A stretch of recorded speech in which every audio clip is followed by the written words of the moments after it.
அல்ஹம்துலில்லாஹ். எல்லா புகழும் அல்லாஹ் ஜல்ல ஷானு தஆலா உணர்த்தனுக்கே உரித்தாகட்டும்.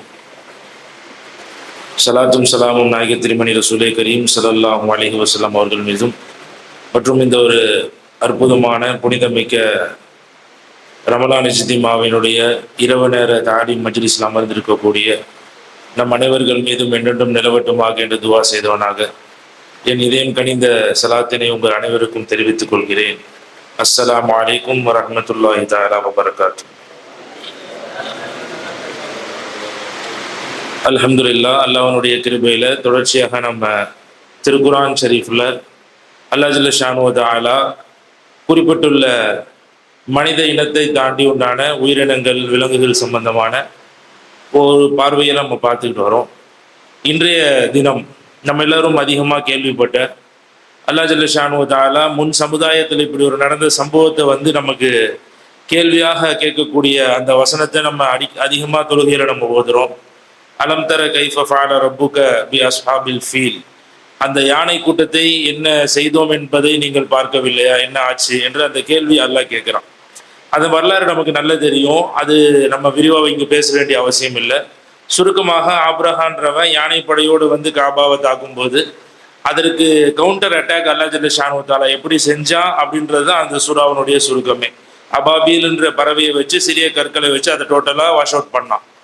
இப்போ இந்த யானையை பற்றி அல்லாஹ் ஜல்ல ஷானு தஆலா குர்ஆன்ல குறிப்பிட்ட இந்த யானை இனத்தை பற்றி நம்ம ஆய்வு செஞ்சு பார்க்கும்போது உலகத்திலேயே பூமிக்கு மீது நடமாடக்கூடிய பாலூட்டி உயிரினத்துல மிகப்பெரிய பிரம்மாண்டமான உடல் கட்டமைப்பு கொண்ட ஒரு மிருகமா இந்த யானை என்ன செய்து இருக்கு.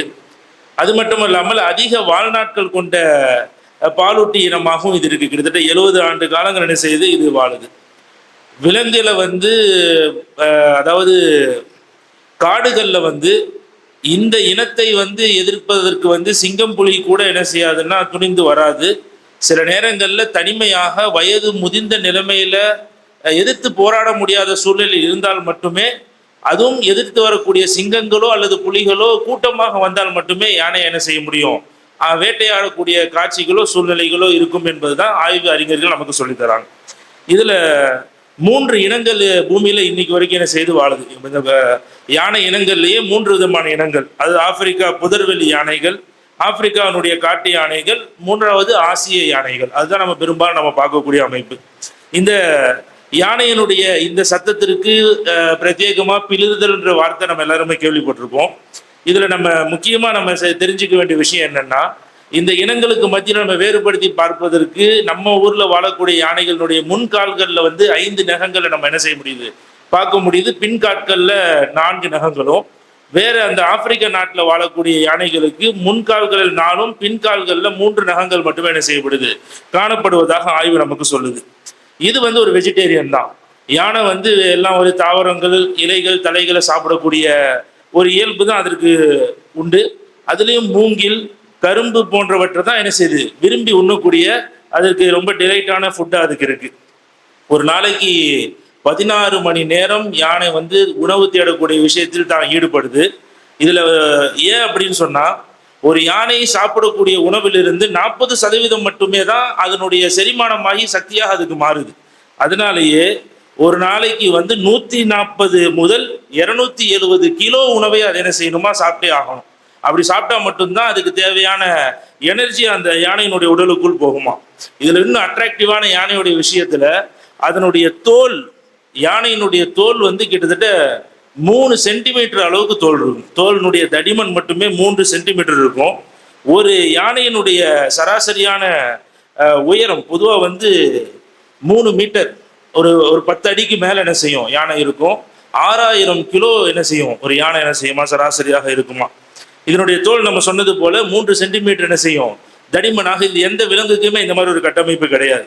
இதுல நம்ம எல்லாருமே யானையினுடைய வெயிட்டு, அதனுடைய உடல் அமைப்பை பார்த்து அது நடக்கிறதுக்கே சிரமப்படும் நம்ம நினைப்போம். ஆனா யானையால நடக்கிறது, வேகமா போறதை தாண்டி செங்குத்தான பகுதிகளில் கூட அதால நல்லா ஏற முடியும். அன்ற ஆற்றல் அல்லாது கொடுத்துருக்கிறான். அதனாலதான் பழமொழியில கூட இப்படி சொல்றாங்க, யானைக்கும் அடிசருக்கும் சொல்வதற்கு காரணமே செங்குத்தான பாதையிலே ஏற வல்லமை கொண்டாலும் அதுக்கும் சில சமயம் ஸ்லிப்பாகும் என்பதை நமக்கு உணர்த்துவதற்கு தான் அந்த பழமொழியே வந்ததாக என்ன செய்யப்படுதுன்னா சொல்லப்படுகிறது. யானையினுடைய மிகப்பெரிய ஒரு சிறப்பம்சமே அதனுடைய தும்பிக்கை. அந்த தும்பிக்கை கிட்டத்தட்ட 40,000 தசைகளால் உருவாக்கப்பட்டிருப்பதாக அறிஞர்கள் சொல்கிறார்கள். இந்த தும்பிக்கையின் மூலியமா தான் அது என்ன செய்யுது, எல்லா காரியங்களும் என்ன செய்யுது. இதனுடைய ஃப்ரண்ட் ஆஃப் த தும்பிக்கையில அந்த முனையில வந்து அது ஒரு மூக்கு மாதிரி செயல்படக்கூடிய அமைப்பு. அதுக்குள்ள ஒரு சில நம்ம மனித விரல்களை போல இந்த யானையினுடைய அந்த நுனிப்பகுதியில விரல்கள் கொண்ட அமைப்பும் என்ன செய்யுது, யானைக்கு இருப்பதாக அந்த ஆய்வுல நமக்கு சொல்லித்தராங்க. இதுல இன்னொரு அட்வான்டேஜான யானைட்டு இருக்கக்கூடிய பிரத்யேகத்தன்மை வந்து தந்தங்கள். இந்த தந்தங்கள்லாம் என்னன்னா, யானையினுடைய 2 கடவாப்பல் தான் அதனுடைய தந்தம் என சொல்லப்படுகிறது. அது கிட்டத்தட்ட 10 அடி வரைக்குமே அந்த தந்தங்கள் என்ன செய்தான் வளருதான். அது தோராயமா 90 கிலோகிராம் வரைக்கும் என்ன செய்யுதான் அந்த தந்தங்கள் என்ன செய்து போகுது. அதைத்தான் இந்த எல்லாரும் வேட்டையாடி அது நல்ல காசு பார்க்கக்கூடியதா என்ன செய்யுது இன்னைக்கு பூமியில நிறைய பார்க்குறோம் நம்ம. இதுல இன்னொரு ஒரு முக்கியமான விஷயம் என்னன்னு சொன்னா,